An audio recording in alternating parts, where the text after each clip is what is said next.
Let me tell you about a patient. I'll call him James. He was 66, a retired civil engineer from Ohio. No bloating, no acid reflux, no digestive complaints. His doctor treated his rising blood pressure and his cardiac inflammation for 3 years. Nobody, not once, checked what was happening inside his gut. Your gut is not just a digestive organ. It is the headquarters of your immune system, your inflammation response. Today, I'm going to show you the 7 ways a disrupted gut silently drives heart disease probe, and why most people over 60 have no idea this link even exists. And I'll show you exactly what James did, Tav, the changes he made after his diagnosis that brought his inflammatory markers down by 40% in 90 days. Stay with me until facet number 5, because that one involves your vagus nerve peel. And it's the piece almost nobody in cardiology is connecting right now. Here is something most cardiologists understand, but rarely discuss with patients. Your gut and your heart are in constant bend. Inside your intestines right now live approximately 38 trillion microorganisms. Their collective metabolic activity. When that microbial community is balanced, it produces compounds that protect your arteries, regulate your blood pressure, and reduce systemic inflammation. But when it's disrupted through diet, medications, or chronic stress, it starts producing the opposite. And here is the critical point for anyone over 60. This disruption almost never announces itself through digestive symptoms. So if you've been assuming your gut is fine because you don't have heartburn or bloating the foe, this video may be the most important one you watch this year. Facet number 1, dysbiosis-driven vascular inflammation. Let's start here because it's the foundation. Everything else builds on what happens at this level. Dysbiosis simply means that the balance of your gut bacteria has shifted. Too many harmful species, not enough protective ones. It's a ratio problem. Research in gastroenterology consistently links gut dysbiosis to elevated levels of C-reactive protein, the same inflammatory marker your cardiologist measures. When harmful bacteria dominate, they trigger a low-grade immune response. Your immune system activates, stays. Think of it like a car alarm that never turns off. At first, it's annoying. After 6 months, it wears down the back. That's what low-grade intestinal inflammation does to your coronary arteries. It doesn't cause a heart attack on Tuesday. It erodes protection, year after year. After 60, your microbial diversity naturally declines. You lose the protective species faster than you replace them home, making dysbiosis the default, not the exception. 3 things accelerate this decline faster than anything else: a diet low in fiber, chronic use of proton pump inhibitors, and this surprises people, loneliness. But here's what most doctors never tell their patients, and what you can actually do about it starting this week. Diversity of fiber is the master lever. Not more fiber, more types of fiber. Aim for 30 different plant varieties each week. Each one feeds a different bacterial species, rebuilding the balance. That's not as hard as it sounds. Every herb, every spice, every vegetable counts. A single salad with 4 vegetables and 2 herbs is already 6 varieties. So dysbiosis drives vascular inflammation. That's the foundation. Now let me show you the second mechanism how, and this one involves something called endotoxins. Facet number 2, lipopolysaccharides, or LPS endotoxins 2, and what they do to your arterial walls. This is the gut-heart connection most cardiologists are missing.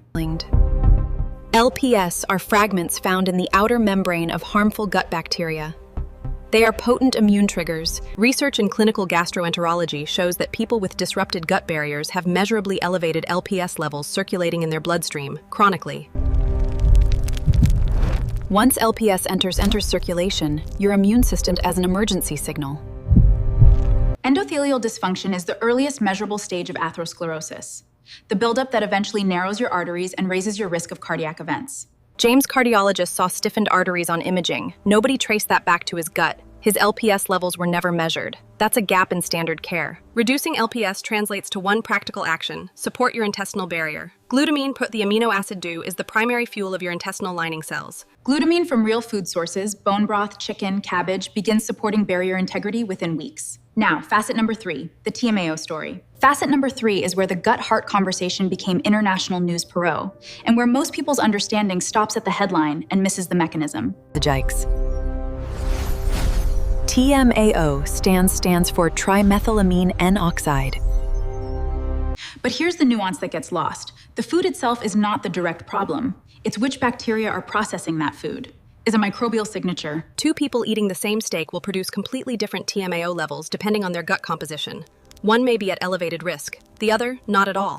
When TMAO is elevated, it promotes cholesterol accumulation in arterial walls, impairs cholesterol excretion, and accelerates plaque formation, all simultaneously. Gastroenterology and cardiology literature consistently links high TMAO levels to significantly elevated risk of major adverse cardiac events in adults over 60. The practical intervention? Eat more polyphenol-rich foods.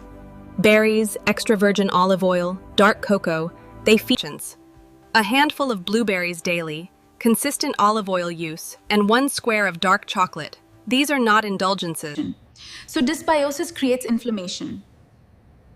LPS stiffens arteries. TMAO accelerates plaque. We are halfway through. Before we go further, I need you to pay very close attention to facets 4 and 5, because they are the ones James found most unexpected.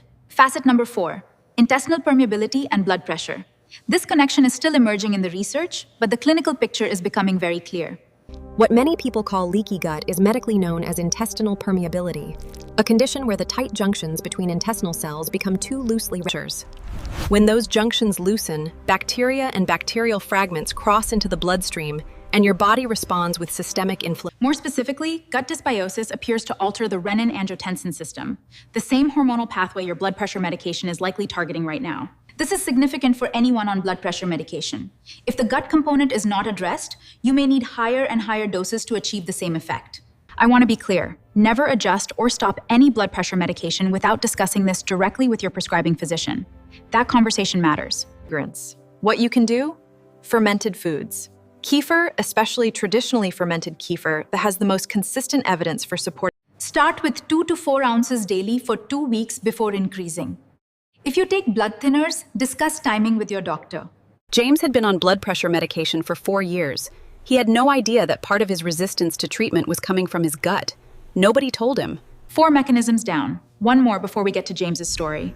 And this next one, the vagus nerve connection pie, is the one that genuinely surprised me most. Facet number 5, the gut-heart axis through the vagus nerve. This is the piece almost no cardiologist and no gastroenterologist discusses in the same sentence. Your vagus nerve is a bidirectional highway running from your brainstem all the way into your abdomen. It regulates your resting heart rate, your heart rate variability, and your cardiac rhythm, specifically by slowing your heart when you're not under threat. When gut dysbiosis is severe, the microbial signals traveling up the vagus nerve become dysregulated, and the vagus nerve's calming effect on the heart weakens. The clinical result? Lower heart rate variability. And low heart rate variability is one of the most consistent independent predictors of cardiac mortality in adults 60 plus. In practice, this means a disrupted gut can make your heart less resilient to stress. Not through diet, not through cholesterol, but through a nerve signal nobody checked. Certain probiotic strains, specifically Lactobacillus rhamnosus GG, have shown measurable effects on vagal tone. Slow diaphragmatic breathing also activates vagal tone, and when combined with gut restoration, the two reinforce each other. So here's where we are. 5 pathways: inflammation, LPS, TMAO, intestinal permeability, vagal signaling. James didn't have any digestive symptoms, but every single one of these 5 mechanisms was operating in his body for years before his cardiac markers started climbing. Now let me show you what changed and what his follow-up labs looked like 90 days after he started treating the source, not just the symptoms. When James first came to see me, his high-sensitivity CRP, the inflammatory marker, was at 4.2 milligrams per liter. His blood pressure was averaging 148/91 on medication. His cardiologist was already discussing increasing his dosage at the next visit. No IBS, no acid reflux, no food sensitivities. His gastroenterology panel was, on its surface, completely unremarkable. But a comprehensive microbiome assessment showed severe dysbiosis. Almost no lactobacillus species present. We focused on 3 changes. First, 30 plant varieties per week, tracked on a simple kitchen whiteboard. Not perfect. Second, daily kefir, 4 ounces each morning, traditionally fermented, not a commercial brand loaded with sugar, plain, live culture kefir from a local source. Third, 5 minutes of slow breathing every evening before dinner, specifically 4 seconds in, 6 seconds out, to begin restoring vagal tone consistently. 90 days later, James's high-sensitivity CRP had dropped from 4.2 to 2.5 milligrams per liter. His blood pressure average came down to 138/84, still on medication, but the trajectory reversed. His cardiologist postponed the dose increase indefinitely. James told me, "I spent 3 years treating a fire. Nobody told me the fire was being fed from somewhere else." That is the story of gut-heart medicine today. James's story is illustrative. The details are fictional, but the mechanism is real. Now let me walk you through what this means for you. You don't need a microbiome assessment to start. You don't need a specialist visit. There are 4 things you can implement this week that address all 5 mechanisms. Action 1, count plant varieties, not calories. Keep a whiteboard or a sticky note in your kitchen. Aim for 30 different plants this week. Start counting today. Herbs and spices count, garlic counts, lentils count, a rosemary sprig on your chicken counts. You are probably closer to 30 than you think. Now make it intentional. Action 2, 4 ounces of kefir every morning. Traditional, plain, live culture. When buying kefir, check the label. Live and active cultures must appear. If it says heat-treated after fermentation, the culture. Action 3, add polyphenols daily. Half a cup of mixed berries, 1 tablespoon of extra virgin olive oil, 1 square of 70% or darker dark chocolate. These are not supplements, they are bacterial food. Polyphenols feed your protective species and directly suppress the bacteria responsible for TMAO production. Action 4, 5 minutes of slow breathing daily. 4 seconds inhale, 6 seconds exhale. Do it before your first meal. It takes less time than the news. Every slow exhale activates the vagus nerve. Consistent vagal activation over weeks measurably improves heart. These are not cures. They are not replacements for your medication. They are evidence-informed additions that address the gut component most standard care overlooks. Research suggests, and clinical experience supports app, that consistent gut interventions may begin showing measurable changes in inflammatory markers within 60 to 90 days. In that window, track how you feel and report changes to your physician. Bring this framework to your next appointment. Ask specifically about high-sensitivity CRP.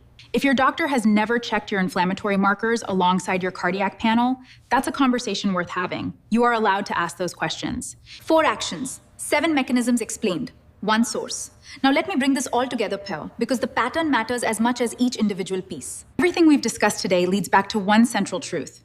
Your gut bacteria are not passive residents. They are active participants in your cardiovascular health. When they are dysregulated, they produce inflammatory molecules, weaken your arteries, generate toxic metabolites. When they are restored, they do the opposite. They reduce inflammation, protect arterial integrity, moderate. After 60, this is not optional knowledge. Your microbial diversity is declining.